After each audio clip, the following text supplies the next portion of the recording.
Sa mga katik vloggers, mga subscribers, bago at kaluma, mga supporters, mga dumaan, dumalaw at bumisita sa channel, lahat ng mga viewers, secret viewers at silent viewers, magandang araw.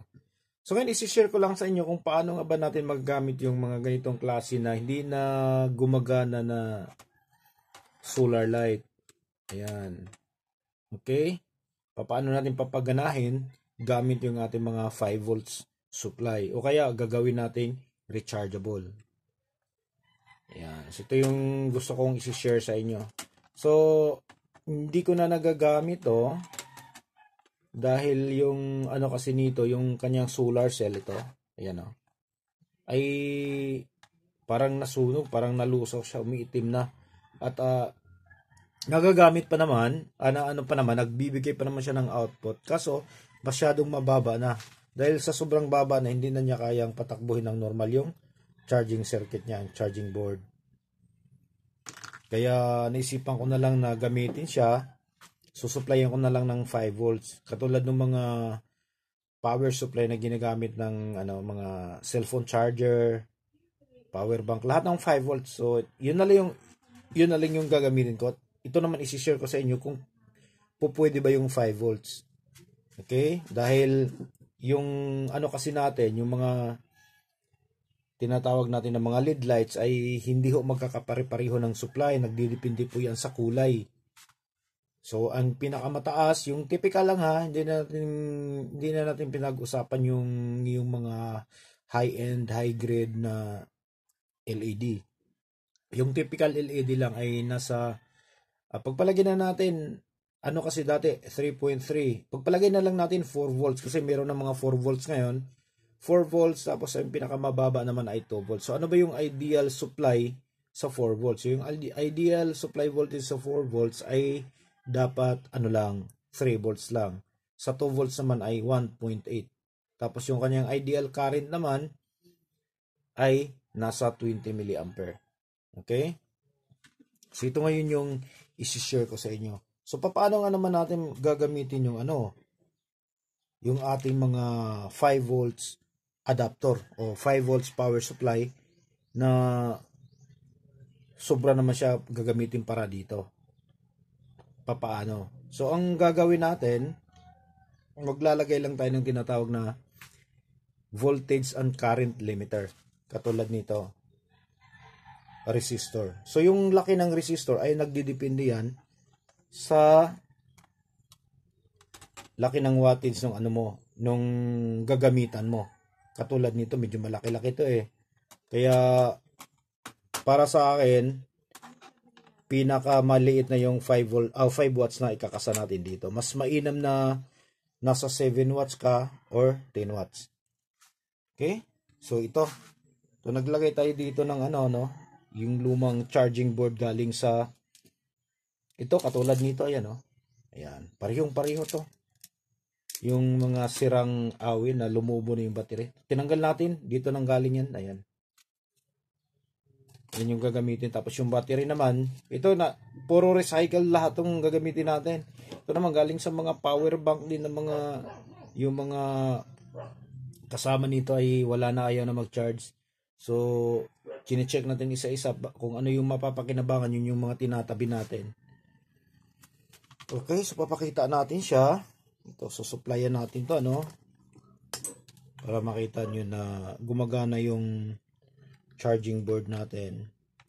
Ayan, yung papansin nyo, umiilaw, tumatakbo, nagcha-charge, di ba? Susukatin natin ngayon kung ilan yung lumalabas dito. So ito yung output, ayan, galing sa ating charging board. Ito yung negative.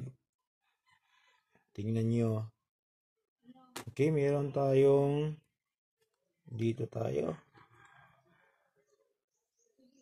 Yan, meron tayong ilan ba? 4 volts, 4.8. Okay, so paano natin pababaan yan? So, halimbawa na lang kung gusto mong i-direkta, so, wala namang problema. Gagana yan. Yan. Gagana yan. Kaso, pag tumagal yan, nag-iinito, nagbabaga. Habang umiinit ang mangyayari, pag mainit na, mangingitim ngayon yung LED natin. Mangingitim hanggang sa lalabo at talagang hindi nagagana yung ilaw. So, ganun yung mangyayari. Para maiwasan natin yan, yun yung sinasabi ko, maglagay tayo ng voltage and current limiter. Okay.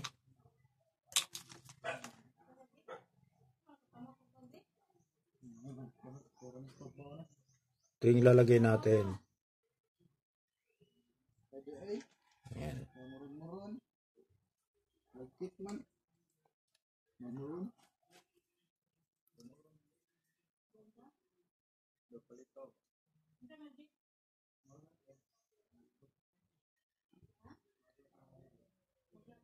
Ayan. Susubukan nating sukatin yung kanyang voltahe kung nagre-reduce nga ba siya.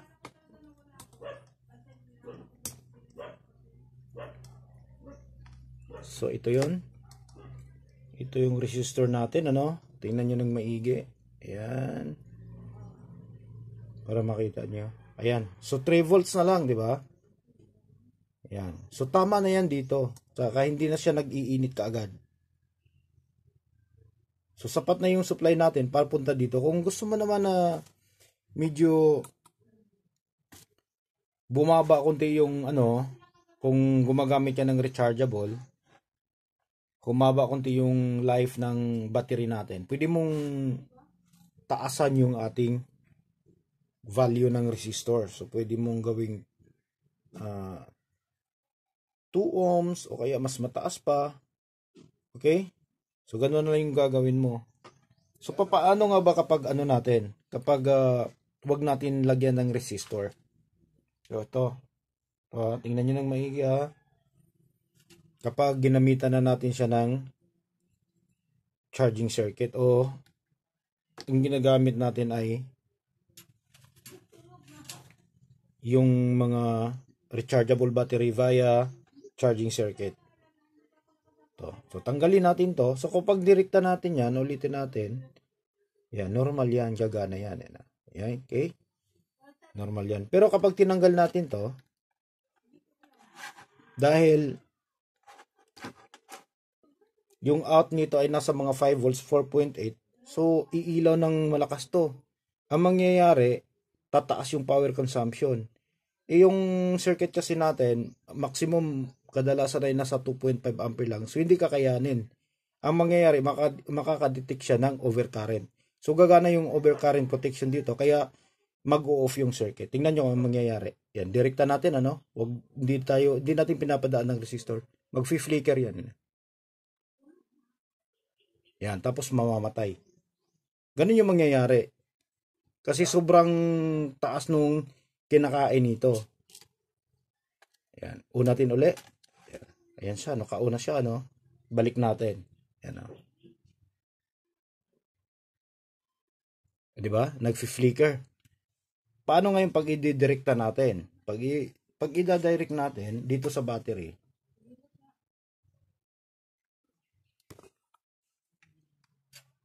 ito. Direkta natin, ano? Ayan, o. Didirekta natin. Ito pala, itong isa. Didirekta natin dito. Okay? Ayan. Hindi mag-flicker yan. Ayan, o. Gagana yan. So, ibig sabihin dito lang sa circuit kasi nadidetect niya yung sobrang current na kinukonsumo nitong LED natin. So, yun lang yung gagawin natin. So, napaka-importante ng ano natin, current and voltage limiter para magiging normal yung ano natin. So, paano naman kapag ito lang? Ito na lang yung nakakasa. Tingnan nyo ng maigi, ano? Ito share lang para sa mga bago, ano, hindi nakasama dito yung mga veterano natin. Para matuto kayo mag-recycle at magamit nyo. Yan, o. Okay, so wala na nakasaksaking ano natin, eh. Normal na siya, o. So, yun lang yung gagawin natin. Ayan, so wag nating supply ng direkta ng 5 volts kasi hindi magtatagal. Iiksi yung buhay ng ano natin, nung LED lights natin. Ayan. Okay, so hanggang dito na lang siguro tayo, no? So maraming salamat. God bless at bye-bye.